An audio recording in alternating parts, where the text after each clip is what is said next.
Bonjour tout le monde, j'espère que vous allez bien. Donc aujourd'hui, je vous retrouve dans une nouvelle vidéo pour vous parler de toutes mes lectures estivales dans tous les livres que j'ai lus l'été dernier. Donc je sais, on est déjà 3 semaines passées la date de l'automne et je ne vous ai pas encore parlé de mes lectures estivales, mais j'avais envie de régler ça aujourd'hui pour passer plus dans des thématiques de vidéos automnales. Si vous vous souvenez bien, je m'étais donné un défi de taille cet été, c'est-à-dire que je voulais lire tous les plus gros livres de ma bibliothèque, donc tous les livres qui avaient 600 pages et plus, et c'était un échec total. Parce que d'habitude, je lis environ un livre de 300 pages par semaine, donc ça me fait à peu près une moyenne de 10 livres par saison. Et là, je m'étais donné comme défi de lire 10 livres de 600 pages, donc c'est sûr que ça fonctionnait pas. Honnêtement, je pensais lire vraiment plus que ça, mais il a tellement fait chaud, il a fait une grosse canicule ici à Montréal. Et quand il fait super chaud, 35-40 degrés, pour vrai, j'ai vraiment envie de rien faire. Mais je suis quand même pas si pire que ça parce que j'ai quand même réussi à lire 5 livres de 600 pages, donc c'est quand même dans ma moyenne. Et je commence tout de suite avec le premier livre qui m'avait été envoyé par Interforum Éditis Canada et dont je vous ai déjà parlé dans une vidéo. Il s'agit du Faiseur de rêve par Laini Taylor aux éditions Lumen. Donc pour les curieux qui n'ont pas vu ma vidéo complète sur ce livre-là qui n'a pas de spoiler, soit dit en passant, je vous laisserai le lien juste en bas dans la barre d'infos. Mais ce livre-là, ça a été un gros coup de cœur pour moi, probablement le plus gros coup de cœur que j'ai eu cette année. J'ai donné un 5 étoiles sur Goodreads et c'est vraiment une histoire qui est très chère à mon cœur. Mais pour faire un petit résumé, ici on est dans un monde fantastique. On va suivre un jeune homme qui s'appelle Laszlo Lestrange et qui travaille dans une grande bibliothèque. Il est obsédé par une ville dont tous ont oublié le nom et que maintenant tout s'appelle Désolation jusqu'au jour où il y a un émissaire de cette ville-là qui va venir dans la ville et qui cherche des gens un peu avec des connaissances extraordinaires, donc des connaissances soit en alchimie, en physique, pour une quête dont il ne veut rien dévoiler. Laszlo réussit à se faire embarquer dans cette aventure-là comme conteur et homme à tout faire un peu. Et ça va être le début d'une merveilleuse aventure pour lui. Donc je ne peux pas vous en dire plus, mais si vous voulez quand même plus d'informations, plus de détails, je vous inviterai à aller voir la vidéo que j'ai faite sur ce livre-là uniquement. Ensuite de ça, j'ai lu un livre qui m'a été envoyé par Gallimard Jeunesse Canada et il s'agit de L'Antimagicien par Sébastien de Castel. Ici, on va suivre un jeune homme qui a 16 ans et qui vit dans un monde où il y a de la magie, même que cette sorte de magie. Et les magies qu'on retrouve dans cet univers-là sont le fer, la soie, le sable, le souffle, le sang, la braise. Et il y a aussi l'ombre, bien sûr, personne ne veut de cette magie-là qui est très sombre et qui ronge le cœur des gens. Et Kellen va devoir passer plusieurs duels de magie pour prouver qu'il est un mage et qu'il a effectivement de la magie. Mais malheureusement pour lui, il n'a pas autant de magie qu'il aimerait puisque les bandes qui sont tatouées sur son avant-bras et qui devraient s'illuminer quand il réussit à avoir de la magie ne s'illuminent pas du tout. Donc il est vraiment obsédé par le fait de ne pas avoir de magie. Il va tenter le tout pour le tout, même de tricher pendant les duels de magie et ça peut être vraiment grave pour lui parce qu'il risque l'exil. Donc j'ai donné à ce livre-là 3 étoiles sur Goodreads, donc comme vous voyez, ça n'a pas été un gros coup de cœur, mais pas une déception non plus. Disons que j'ai eu quelques difficultés avec certains éléments de ce livre-là, dont le personnage principal qui est vraiment un anti-héros. Comme le titre l'indique, c'est vraiment un anti-magicien, mais pas seulement parce qu'il ne peut pas faire de magie, mais parce qu'il est vraiment un anti-héros.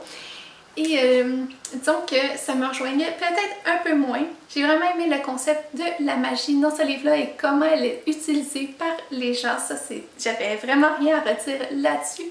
Mais disons que ça l'a pas fait pour moi pour que ce soit un gros coup de cœur. Par contre, si vous aimez ces éléments-là, de la magie, une lecture jeunesse avec beaucoup d'action, je vous conseille vraiment de donner une chance à L'Antimagicien. Et ensuite de ça, j'ai lu le premier tome de Toby Lowness de Timothée de Fontbelle qui s'appelle La vie suspendue. Et ici, j'ai l'édition spéciale sur papier recyclé chez Gallimard Jeunesse qui contient les 2 premiers tomes, donc c'est pour ça que c'est super épais. Donc ici, on va suivre Toby Lowness, qui est un jeune homme qui vit dans les hautes branches d'un grand chêne.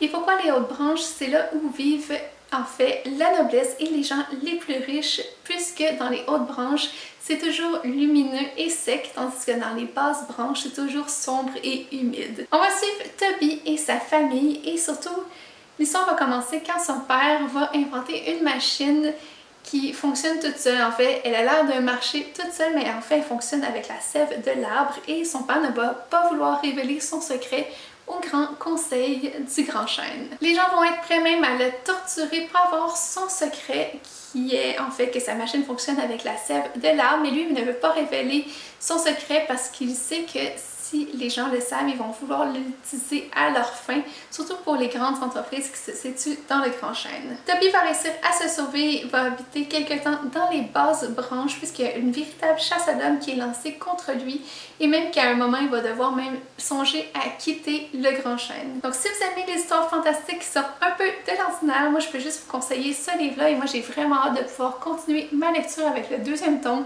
que j'ai mis dans ma pile à lire du Pumpkin Autumn Challenge. J'ai choisi de reporter cette lecture-là puisque c'était vraiment une lecture plus appropriée pour ce temps-ci de l'année, puisque ça se déroule à la fin de l'automne et au début de l'hiver. Mais sinon, j'ai donné 4 étoiles sur Goodreads à ce livre-là. Disons que c'était pas le gros coup de cœur de l'année, mais j'ai passé un excellent moment de lecture et j'ai vraiment hâte de découvrir la suite. Et ensuite de ça, j'ai lu le premier tome de Amos d'Aragon par Brian Perrault aux éditions Perrault, qui s'appelle Le Porteur de Masques. Ici, j'ai l'édition qui regroupe les 3 premiers tomes, mais j'ai juste lu le premier et je sais vraiment pas si je vais continuer ma lecture. Ce livre-là était super populaire quand j'étais adolescente au début des années 2000, donc si vous faites le calcul, vous pouvez à peu près deviner mon âge. Mais par le plus grand des mystères, disons que je n'avais pas eu connaissance de ce livre-là. Et puis j'en ai entendu parler dernièrement, c'est une amie qui me l'a conseillé puisque j'aime le fantastique et je cherchais des auteurs québécois qui écrivent dans ce genre-là. Ici, on va suivre le jeune Amos d'Aragon qui, par le plus grand des hasards, va tomber sur la reine des sirènes et elle va déclarer qu'il est l'élu des porteurs de masques, donc l'espèce d'ordre de chevaliers qui sont là pour rétablir l'équilibre dans ce monde-là. Ces gens vont porter des masques, donc pas des masques qui couvrent tout le visage, mais c'est des masques transparents, donc qui ne se voient pas. Et chaque fois qu'une personne porte un masque, elle va pouvoir contrôler l'élément de ce masque-là. Pour le concept, j'ai vraiment rien à dire, j'ai vraiment trouvé que c'était super intéressant. Le seul truc qui m'a un peu énervé, disons, dans ma lecture, c'est que c'est vraiment écrit pour un public plus jeune.